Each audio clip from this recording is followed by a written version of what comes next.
Sometimes I'm reading a Diary of Wimpy Kid fan fiction, and I get the flashbacks to Vietnam. You weren't there, man. You didn't read the Wimpy Kid stories I read. And if you guys can't tell by that very colorful intro, today we're going to be reading Diary of a Wimpy Kid. Greg goes to Vietnam. This is a pretty popular one, but I thought I'd read it because I don't remember what happens in this. But yeah, let's get straight into it. My draft notice arrived in the mail yesterday. I'm angry, but I knew this was inevitable. Oh well. I think you'd look so handsome in a uniform. I asked Mom if she'd help me escape to Canada, but she wasn't much help. I'm gonna keep it at what did Johnson say? I will not send American boys 8 or 10,000 miles to do a job that Vietnamese boys ought to be doing for themselves.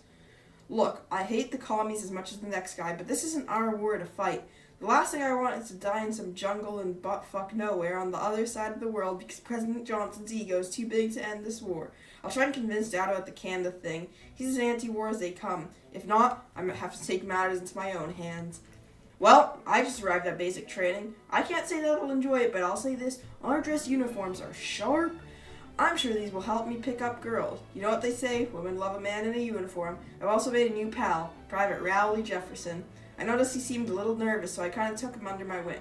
Jefferson may seem a little clueless, but let me tell you, that guy can handle an M60 like no other. We had some combat exercises, and under fire, Jefferson is one of the finest human beings in the world. They wrote human twice. I think that might be a mistake. All he needs is someone throwing hand grenades at him the rest of his life. I'm telling you, nothing phases this guy. The drill sergeant was telling us about common interest and shit, whatever.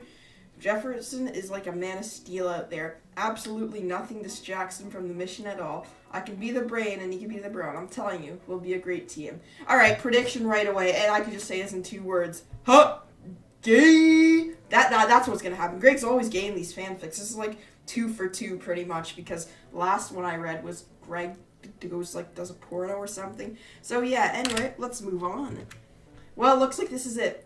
Boot camp is done. I'm off to Vietnam. I'm scared. I've heard how long the average lifespan of grunts over there is, but I've been trained well enough. And who knows, maybe I'll get lucky when I have to. And who knows, maybe I'll get lucky. Well, I've just read the same thing twice. And I've got Jefferson to watch me with my back.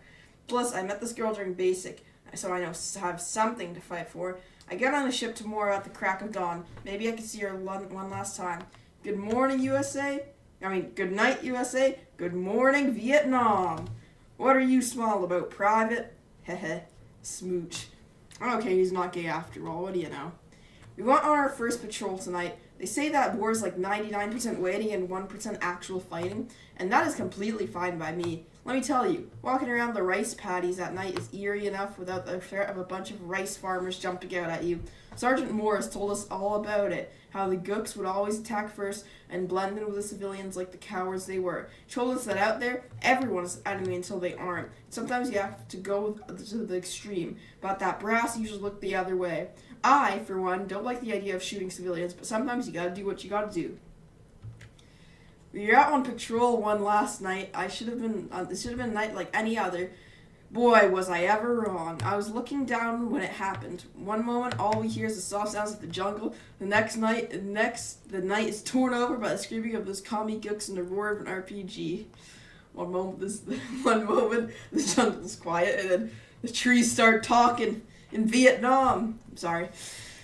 Anyway, we tried to retreat to the tree line, but we were caught in them wide open. We were utterly fucked. I blindly fired my M16 into the trees and grabbed Private Jefferson and hauled us back towards the camp. Us? I think that's supposed to be us. Okay. Anyway, and hauled us back towards the camp. Disoriented and under shock, I didn't think we'd make it. I know it's not my fault, but yet I wish I would have been more alert. Those gooks can sure play an ambush, I have to give them that. And Rowley looks dripped out in his Born to Kill hat and his Halloween costume. Greg got the M16. I don't know if this is the best image to use for this because this is from book one when they were trick or treating, but it looks snazzy.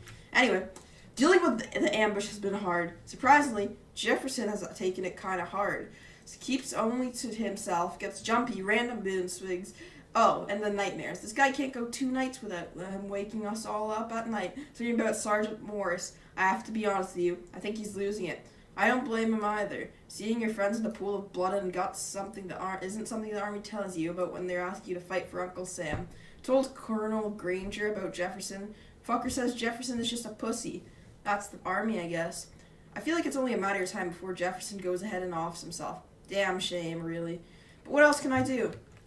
I don't know how much more Jefferson can take. I saw him at Chow yesterday, just sitting there with this deranged look on his face. I went to say hi to him, and he just kind of turned with this insane grin. He didn't even blink. He's gotten jumpy, too. Tried to get into our tent last night, and he beat my hand to a pulp. This pretty much symbolizes what a crazy person is, kids. Won't learn that at school. I'm telling you, he's gonna snap soon, and when he does, it ain't gonna be pretty. At the very least, my fucked up hand got me a few days of R&R. Sure can't wait to get back at it.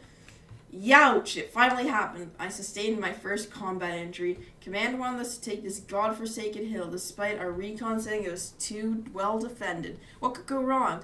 Napalm the shit out of it, lob some artillery on those fuckers, and roll in some tankers. Right? Yeah, sounds great, until the air wing is tied up and the artillery needs to be resupplied.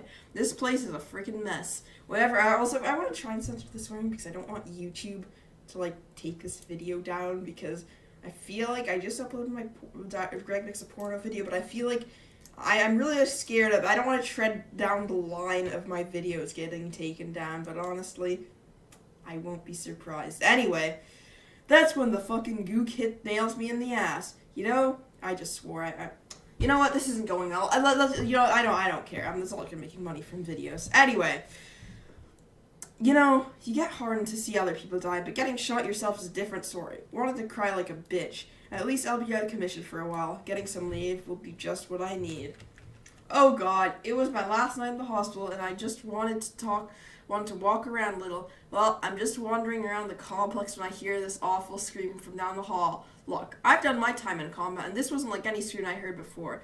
I peeked into the room and it hit me. You know that sticky orange shit? Napalm? Looks like the government is testing it on its own soldiers. I crept into the room and ducked out of sight. The moment the docs left, I grabbed as many files I could and I ran. Gaps! I think we need to add more pepper. Luckily for me, I was hit at the end of my tour. I'll be at home in a few days, and when I get back, I'm going straight to the New York Times. The Army will have my ass for this, but some things are worth going to jail for. Oh, the feds finally caught up with me. Didn't take long for the grand jury to indict me for conspiracy against the United States. That's a funny crime. I'm sorry. I find that crime name amusing. And a bunch of other crap. All this really shows that the government is really just legalized tyranny. People had the right to know. Next up comes the legal fight. My lawyer is good. He's dealt with the feds before. I've got a fair amount of public support too. But really, this goes to show how fucked up this whole situation is. Our boys are dying for no good reason in a pointless war, and I'm going to prison for exposing government lies. This isn't the America I fought for. This isn't the America Morris took 7 rounds to the chest for. And it sure as hell isn't the America Jefferson blew his brains out over. I've been locked up in a federal prison for 3 years now. It sucks, but I stand by my actions 100%. Great son you got there, Frank. I only have one regret, and that is what I've put my family through. I know they stand by me, but I can't say that for everyone else. I know my dad's co-worker at the agency don't take kindly to leakers.